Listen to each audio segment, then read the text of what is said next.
சந்தோஷமா இருக்கு. அகைன் என்னுடைய படத்தின் மூலமாக எல்லாரையும் சந்திக்கல. ஆனா நிக்கில் முருகன் சார், எல்லாரும் உலக பேச சொல்றாங்க. ஹீரோ வேற சொன்னாங்க, நான் தான் நீங்க சொன்னீங்க. ஆனா இன்னைக்கு இவரோட சிரிப்பு பார்க்க சந்தோஷமா இருக்கு. நேத்து சிங்கத்தை சதிச்சிட்டீங்களாப்பா. நேத்து ஃபுல்லா பாட்டு பாருங்க. நான் என் வீட்டு கண்ணு குட்டி என்னோட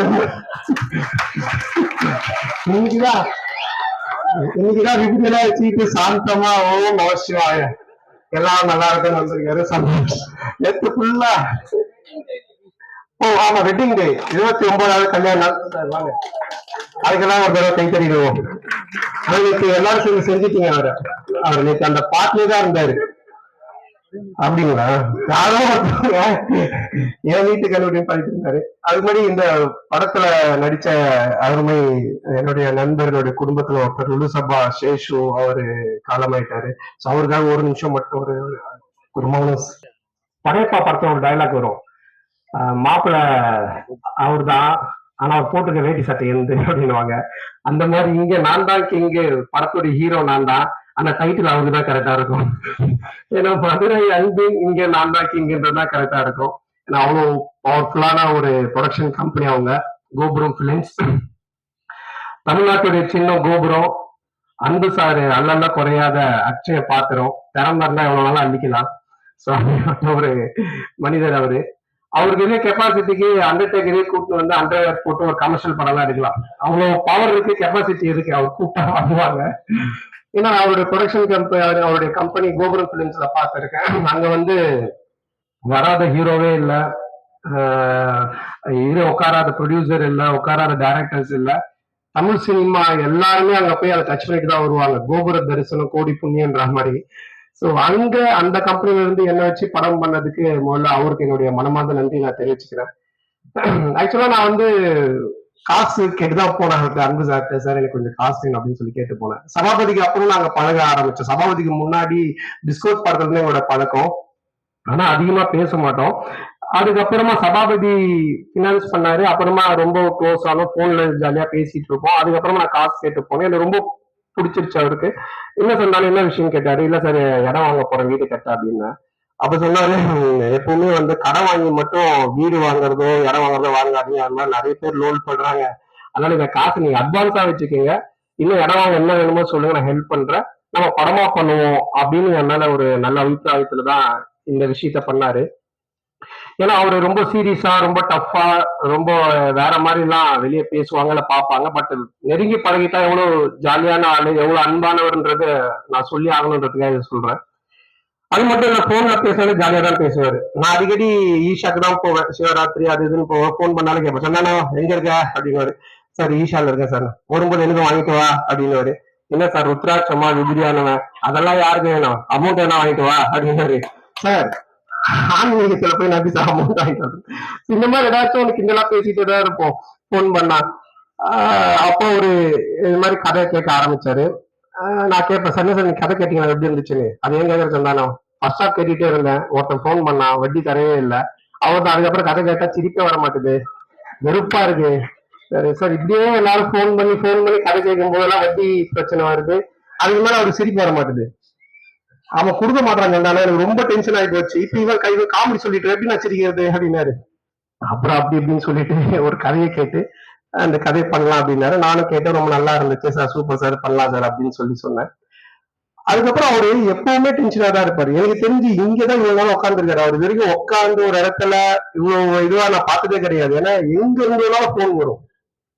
பெரிய படங்கள்ல இருந்து சின்ன படங்கள்ல இருந்து எல்லா இடத்துல இருந்தும் காசு கொடுக்கறது வாங்குறது அதுன்னு போயிட்டே இருக்கும். ரொம்ப டென்ஷனா தான் இருப்பாரு. ஏன்னா இந்த பினான்ஸ், இந்த வட்டி தொழில் அப்படின்றதே ஒரு பயங்கரமான ஒரு டென்ஷனான வேலை. ஆனா ஒரு நாள் மட்டும் ரொம்ப ஜாலியா இருந்தாரு, ரொம்ப சிரிச்சுட்டு சந்தோஷமா இருந்தாரு. அப்ப நான் அவர்கிட்ட கேட்டேன், இல்ல சார் எப்பவுமே டென்ஷனாவே இருப்பீங்க, நீங்க ரொம்ப சந்தோஷமா இருக்கிறீங்களே, மொத்த வட்டியும் வந்துருச்சா என்னன்னு கேட்டேன். இல்ல இல்ல அப்படின்னு. என்ன சார் சந்தோஷம்னா, இது மாதிரி எனக்கு பேரன் பிறந்திருக்கான், என் பொண்ணுக்கு பையன் பிறந்திருக்கான் அப்படின்னாரு. பயங்கர ஹாப்பியா இருந்தாரு. அப்ப எனக்கு ரொம்ப நாளா ஒரு சந்தேகம் இருந்துச்சு. இது யார்கிட்ட கேட்கணும்னு நினைச்சிட்டு இருந்தேன். சரி இவர்கிட்ட கேட்போம்னு கேட்டேன். சார் பொதுவாக கல்யாணம் ஆகி நமக்கு ஒரு பையனோ பொண்ணோ பிறந்தா அதை விட சந்தோஷம் அவங்களுக்கு ஒரு பையனோ பொண்ணோ ஒரு பேரனோ பேத்தியோ பொண்ணோ நம்ம சந்தோஷப்படுறோம், அது ஏன் சார்னு கேட்டேன். அப்ப அவர் ஆன்சர் ஒன்று சொன்னாரு. சந்தானம் எப்பவுமே அசலை விட வட்டியில தான் கிக் அதிகம் அப்படின்னு.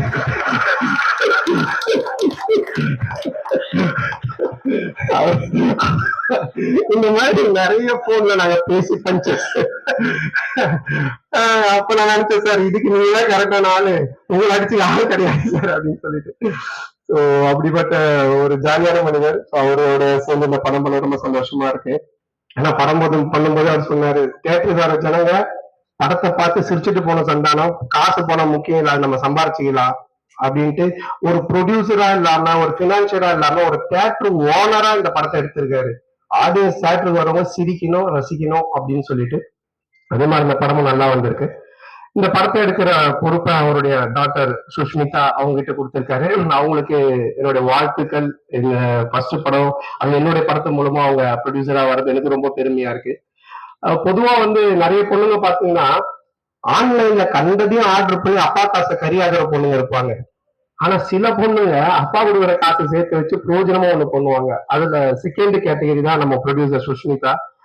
ரொம்ப பொறுப்பா எங்க செலவு பண்ணணும், எப்படி பண்ணணும், இதை எப்படி ப்ரொமோட் பண்ணணும், இந்த படத்தை திருப்பி எப்படி சேர்க்கணும் அப்படின்றதுல ரொம்ப கவனமா ரொம்ப டெடிகேஷனா பண்றாங்க. ஸோ அவங்க ஒரு மிகப்பெரிய ப்ரொடியூசர் லிஸ்ட்ல வந்து கண்டிப்பா நிற்பாங்க. ஸோ அவங்களுக்கு என்னுடைய நன்றி. அண்ட் தென் இந்த படத்தினுடைய மியூசிக் டைரக்டர் இமான் சார், அவரு என்ன மாதிரிதான் ஒரு ஆன்மீகவாதி. ஆன்மீகவாதின்றத விட ஒரு கடவுள் பக்தியுடையவர். எல்லாமே ஆண்டவர் ஆண்டவர் தான் சொல்லிட்டு இருப்பாரு. எப்படி ஒரு சாப்பாட்டுக்கு சால்ட் முக்கியமோ அது மாதிரி ஒரு படத்துக்கு சாங் ரொம்ப முக்கியம். அந்த சாங் ஹிட்னால அது ஒரு 60% ஹிட்டான பிலிம் அப்படின்ற ஒரு லிஸ்ட்ல போய் ஏறிடும். அதுலயும் அந்த ஆல்பமே ஹிட்னா ஒரு 80% அந்த படம் ஹிட் அப்படின்ற மாதிரி தான். ஸோ அது மாதிரி இமான் சார் வந்து ரொம்ப அற்புதமான சாங்ஸ் போட்டு கொடுத்துருக்காரு. நான் மெலோடி ஒன்று இருக்கு அப்படின்னு சொன்னார் அன்பு சார் என்கிட்ட. அப்ப நான் கேட்டேன் சார் நான் எப்படி சார் பண்றதுனால எனக்கு வரவே வராது சார், ஏதோ ஆடுறது அதுனா கூட பரவாயில்ல சார்னா. அப்புறம் இல்லை நீங்க நல்லா வரும்னு இமான் சாரும் சொன்னாங்க. இது வரைக்கும் நான் ஹீரோவா பண்ண படங்கள்ல இருந்து வேற ஒரு டைமென்ஷன்ல எனக்கு கொண்டுட்டு போன பெருமை இமான் சார் தான் சேரும். ஸோ அவர் கொடுத்த அந்த ஒரு மியூசிக்குடைய ஒரு ஸ்ட்ரென்த் தான் இது என்ன ஒரு மாதிரி பண்ண வச்சுது. அதை ரொம்ப பியூட்டிஃபுல்லா கல்யாண் மாஸ்டர் எடுத்தாங்க. மற்ற 2 சாங்கும் பாபா பாஸ்கர் சார் எடுத்தாங்க. ஸோ அவங்களுக்கு இந்த நேரத்தினுடைய நன்றியை தெரிவிச்சுக்கிறேன். அதுக்கப்புறம் இந்த படத்தினுடைய ரைட்டர் காஸ்டியூம் பார்த்தாலே உங்களுக்கு தெரியும், இது கச்சேரி கிடைக்காத கசல்ஸ்ங்கிற மாதிரி. அதாவது அவர் ரைட்டர் தெரியணுன்றதுக்காக இதை எடுத்து தச்சு போட்டுட்டு அவர் பேசிட்டே இருக்கும்போது அன்பு சார் சொன்னார், ரொம்ப லென்த்தா போகுது, ஜிப்பா போச்சு இவன் சந்தானா அப்படின்னாரு. இல்ல இல்ல சார் முடிச்சது இல்ல, இவர் பேசுற காமெடி மாதிரி படம் இருக்குன்னு நினைச்சிட போறாங்கன்னாரு. இல்ல இல்ல ஆடியன்ஸ். சோ அவரு எப்படி இந்த அவெஞ்சர்ஸ் படத்துல தார் வந்து சுத்தியோடய சுத்தியோட அது மாதிரி ஒரு பெட்டியோடய தான் சுத்தியோட. ஆனா நீங்க அந்த பெட்டி மிஸ்ஸிங் எங்க சார்? இங்க வண்டியில இருக்கா? ஓகே. அதுல இருந்து அந்த ஸ்கிரிப்ட் பஞ்சர்ஸ் எல்லாத்தையும் எடுப்பாரு. நல்ல ரைட்டர். என்னன்னா அவர் பார்க்காத தமிழ் சினிமாக்களே கிடையாது, அவ்வளவு படங்களை பார்த்திருக்காரு. ரொம்ப நல்ல ஒரு கதைய அற்புதமான கதையை இதுல கொடுத்திருக்காரு. அதுக்கு director Anand, India Pakistan director. அநேகமா அடுத்தது உக்ரைன் ரஷ்யான்னு எடுப்பாருன்னு நினைக்கிறேன். அதுக்குள்ள நாங்க ஒரு ஃபேமிலி சப்ஜெக்ட் ஒன்று பண்ணுங்க சொல்லி கூப்பிட்டு வந்திருக்கோம். ரொம்ப நல்லா டைரக்ட் பண்ணிருக்காரு. இந்தியா பாகிஸ்தான்ல ஒரு ஃபேமிலி ஒரு எமோஷன்ஸ் அதுல காமெடி இருக்கும். அதே மாதிரி இதுலயும் எனக்கு ஒரு எமோஷனும் வச்சிருக்காரு, ஒரு ஃபேமிலி டிராமாவும் அழகா செட் பண்ணியிருக்காரு. அப்புறம் டிஓபியோட பிரதர் ஓம், அண்ணன் தம்பியும் சேர்ந்து அவ்வளவு அற்புதமா சினிமா போட்டோகிராஃபி பண்ணியிருக்காங்க. ஸோ அவருக்கு என்னோட வாழ்த்துக்கள். அதுக்கப்புறம் ஆல் டெக்னீஷியன்ஸ் இதுல நடிச்ச இதுல பண்ண டான்ஸ் மாஸ்டர், ஃபைட் மாஸ்டர், எல்லா technicians, writers, lyric writers, editor எல்லாருக்குமே சேர்த்து மொத்தமா என்னுடைய நன்றியை தெரிவிச்சுக்கிறேன். ஏன்னா ஆல்ரெடி ரொம்ப லென்த்தா போயிட்டு இருக்கு. அதுக்கப்புறம் இந்த படத்தினுடைய கேரக்டர் பண்ணியிருக்க தம்பிராமையா சார். தம்பிராமையா சார் மாதிரி ஒரு இன்டெலிஜென்ட்டான காமெடி நீங்க பார்க்கவே முடியாது. நான் வந்து ஒரு குறிப்பிட்ட சில காமெடியன்ஸ் மட்டும் தான் சொல்லுவேன். ரொம்ப புக்ஸ் படிப்பாங்க, ரொம்ப இன்டெலிஜென்ட்டா இருப்பாங்க, அவங்களுக்கு எல்லாமே தெரியும். ஆனா படத்துல கோமாளித்தனமா ஒண்ணு பண்ணுவாங்க. சோ அந்த மாதிரி தம்பிராமையா சார் வெரி இன்டெலிஜென்ட். அவர் நிறைய படிச்சிருக்காரு, நிறைய விஷயங்கள் தெரியும். அவரோட சேர்ந்து பேசும்போது அந்த ஷேர் பண்ணும்போது எனக்கு ஆச்சரியமா இருக்கு, இவ்வளவு பேசுங்க இதெல்லாம் தெரியுதுங்க அப்படின்னும் போது சொல்லுவாரு. ஸோ இந்த படத்துல வந்து எனக்கு ஒரு மாமனார் கொடுமை, மாமியார் கொடுமை பார்த்திருப்பீங்க, அது மாதிரி ஒரு மாமனார் கொடுமையில மாட்டிக்கிற ஒரு மாப்பிள்ளை கேரக்டர் நானு. ஹரிச்சந்திரனுக்கு ஆதித்யாக வர அளவுக்கு போய் சொல்லுவார் இந்த படத்துல. சோ அந்த மாதிரி ஒரு கேரக்டர் டிசைன் பண்ணி அவர் கொடுத்திருக்காங்க. அது ரொம்ப அழகாவும் பண்ணியிருக்காரு. சோ இந்த படத்துல ஒரு என்ன சொல்றது ஒரு பயங்கரமான காமெடிய தூக்கி டிராவல் பண்ணியிருக்காரு. இன்னும் இப்படிதானக்கு அப்புறம் எனக்கே ஒரு ஒரு இது இருந்துச்சு, எனக்கும் ஒரு தம்பி சாருக்கும் ஒரு நல்ல காம்போ இல்லையே, இனிமே இப்படிதான் மாதிரி ஒன்று ஒர்க் பண்ணணும்ட்டு. அது ஆனந்த் இந்த படத்துல ரைட்டர் சேர்ந்து எனக்கு அழகா செட் பண்ணி கொடுத்தாங்க. அது நல்லா காமெடியும் ஒர்க் ஆயிருக்கு. ஸோ அவருக்கும் என்னுடைய நன்றியை தெரிவிச்சுக்கிறேன். அப்புறம் மச்சான் கேரக்டர் பாலான்னு ஒரு இரிட்டேட்டிங்கான மச்சான், வீட்டை விட்டு எப்படா அவன் போவான்ற மாதிரி ஒரு கேரக்டர்.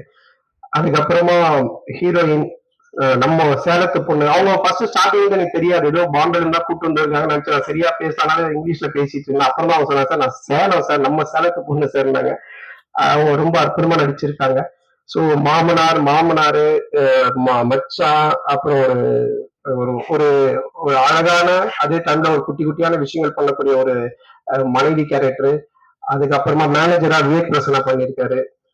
ஸோ இவங்க எல்லாருமே அதுல இருக்காங்க. அதுக்கப்புறம் இந்த படம் எல்லாமே ஒரு ஃபேமிலி காம்போ பேக்னுவாங்க. இந்த பர்கர் பீஸா எல்லாம் வாங்கினா கூல் ட்ரிங்க்ஸ், பிரெஞ்சு ஃப்ரைஸ் இதெல்லாம் தருவாங்க ஃப்ரீயா. அந்த மாதிரி என்னுடைய படம் அப்படின்னு சொன்னாலே மாறன், சேசு, கூல் சுரேஷ், முனிஷ்காந்த் இப்படி எல்லாருமே இருப்பாங்க, ஆண்டனி, மனோபாலா எல்லாருமே. ஸோ அவங்க எல்லாருமே இதுல இருக்காங்க. அவங்களுக்கும் சரியான ஒரு கேரக்டர் எழுதி காமெடி பண்ணியிருக்காங்க. அப்புறம் கூல் சுரேஷ் யாரு அவங்க தருகுது வளர்ச்சிய, அது யாருங்க நான் 2 பேரு அவனை விட்டு நீங்க தடுக்க சொந்தமா கட்சி எல்லாம் ஆரம்பிச்சுட்டான். அவனை ஃப்ரீயா விட்டாலே அப்படி இருப்பான், தடுக்க தான் பண்ணிட்டு இருவான். ஸோ அவன் என்னோட படங்கள் எல்லாத்துலயுமே இருப்பான், அந்த நண்பன். ஸோ இதுலயும் நல்லா பண்ணியிருக்கான். அதுக்கப்புறமா கட்ட குஸ்தி டைரக்டர் செல்லா, அவருக்கும் இந்த நேரத்தினுடைய மனமார்ந்த நன்றி. ஒரு ஹிட் படம் கொடுத்துட்டு, காமெடி ஜோனர் படம் கொடுத்துட்டு, இதுலயும் டிஸ்கஷன்ல உட்காந்து நிறைய காமெடி சீன்ஸுக்கெல்லாம் ஒர்க் அவுட் பண்ணி கொடுத்தாரு. ஸோ அவருக்கு என்னோட மனமார்ந்த நன்றி. அப்புறம் இந்த படத்துல ஒர்க் பண்ண அனில், மலையன் கோபி, செந்தில் சார் மற்றும் அந்த டீம், ப்ரொடக்ஷன் டீம் எல்லாருக்குமே என்னுடைய மனமார்ந்த நன்றி தெரிவிச்சுக்கிறேன். இப்பெல்லாம் நீங்க பாத்தீங்கன்னா, இப்போ இந்த படமே பாத்தீங்கன்னா 90s கிட்ஸ் பேஸ் பண்ணி தான் எடுத்திருக்கோம். என்ன விஷயம் அப்படின்றத நீங்க பாத்தீங்கன்னா, உலகத்துல 2 பிரச்சனை உள்ள ஆளுங்க தான் இருக்காங்க. ஒண்ணு, ஏன்டா கல்யாணம் பண்ணோம் அப்படின்னு வாடுற ஒரு குரூப், எப்படா இதுல கல்யாணம் ஆகும் அப்படின்னு வாடுற ஒரு குரூப். இந்த 2 பேரோட மனநிலைய பேஸா வச்சு இதுல காமெடி பண்ணி தான் இந்த படமே எடுத்திருக்கோம்.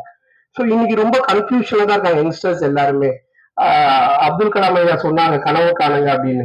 ஆனா இன்னைக்கு இருக்க பசங்க ட்ரீமை பத்தி எங்க யோசிக்கிறாங்க? ட்ரீம் லெவல்ல எந்த டீம் காசு கட்டினா காசு வருன்றதை பத்தி தான் அதிகமா யோசிச்சுன்னு இருக்கானுங்க. சோ அதுக்கப்புறமா வாழ்க்கையோட ஸ்டேட்டஸை பத்தி யோசிக்கிறது இல்லை, வாட்ஸ்அப்ல என்ன ஸ்டேட்டஸ் போட்டா நம்ம கெத்தா இருக்கும் தான் யோசிச்சுட்டு இருக்காங்க. ஸோ இப்படிப்பட்ட ஒரு மனநிலையில இன்னைக்கு இருக்க ஒரு சுச்சுவேஷன்ல இருக்கிற ஒரு 90s கிட்ஸ் ஆகட்டும், 2K கிட்ஸ் ஆகட்டும், இவங்களோட லைஃப் ஸ்டைல் எப்படி இருக்கும் அப்படின்ற ஒரு பேஸ் தான் இந்த படத்தினுடைய கதையே. ஸோ இத ஒரு ஃபேமிலி டிராமாவா ரொம்ப அற்புதமா பண்ணியிருக்கோம். நிச்சயமா 2 hours நீங்க தேட்டர்ல வந்து படம் பார்க்கும்போது போர் அடிக்காது. இப்படி ஒரு குடும்பமா அப்படின்னு நீங்க பார்த்து சிரிக்கிற மாதிரி தான் இந்த படம் இருக்கும். ஸோ இந்த படத்தை மே 10th அன்னைக்கு தியேட்டர்ல வந்து ஃபேமிலியோட பார்த்து ஜாலியா என்ஜாய் பண்ணுங்க. 2 hours டெஃபினட்டா சிரிச்சு என்ஜாய் பண்ணுவீங்க, அதுல எந்த டவுட்டுமே இல்லை. ஹாரர் டிராமா பண்ணியிருக்கேன், Vadakkupatti Ramasamy social drama, first time family drama. ஒரு மேரேஜ் ஆன ஒருத்தர், ஒரு மாமனாரு, மச்சான், ஒய்ஃப், மேனேஜர், இந்த டார்ச்சர்ல அவன் என்ன மாதிரிலாம் வாழ்றான் அப்படின்றது எனக்கே ஒரு புதுசான ஒரு விஷயம் தான். ஸோ லாஜிக்கை மறந்துட்டு மேஜிக் தான் வந்து 2 hours நல்லா சிரிக்கலாம். வந்து பார்த்துட்டு என்ஜாய் பண்ணுங்க. அப்புறம் இந்த எல்லா